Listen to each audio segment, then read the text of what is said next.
அதனால தான் இப்போ இந்தியாவை ஏன் அவங்க வந்து இப்போ இழிவுபடுத்துறாங்க. இப்போ ஆபரேஷன் சிந்தூர் வந்து யார் நிறுத்தினா அப்படிங்கிறது ஒரு பெரிய இஷ்யூவாக போயிட்டு இருக்கு. ஏன் அவன் திரும்ப திரும்ப இந்தியாவை வந்து அவன் தலைகுனிவாக வைக்கிறான்? இந்தியாவில் இருக்கக்கூடிய ஆட்சியாளர்களும் இதை கவனத்தில் எடுக்கணும். இவங்க யாருக்கும் நண்பர்களாக இருக்க மாட்டாங்க. இதை வந்து இந்திய அரசாங்கமும் சிந்திக்கணும், யாரோட நம்ம வந்து ரிலேஷன்ஷிப் வச்சுக்கணும் அப்படின்ட்டு.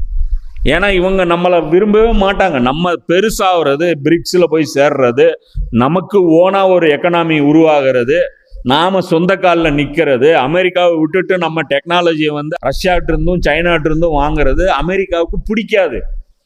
ஆறாவதாக ஒரு பெரிய நாடு அவங்க டேபிளில் வந்து உக்காந்து நாங்களும் பெரிய ஆளு பிஸ்தா அப்படின்னு சொல்றா இவங்க உட்கார விட மாட்டாங்க. இந்த வேலையை இவங்களால டைஜஸ்ட் பண்ணவே முடியாது. ஆறாவது ஒரு நாட்டை ஐநா சபையுடைய நிரந்தர உறுப்பினர் பதவி கொடுக்கவே மாட்டாங்க. அவங்களுக்கு வீட்டோ பவர் தரவே மாட்டாங்க. யாருக்கு இவங்க கொடுத்துருக்காங்க?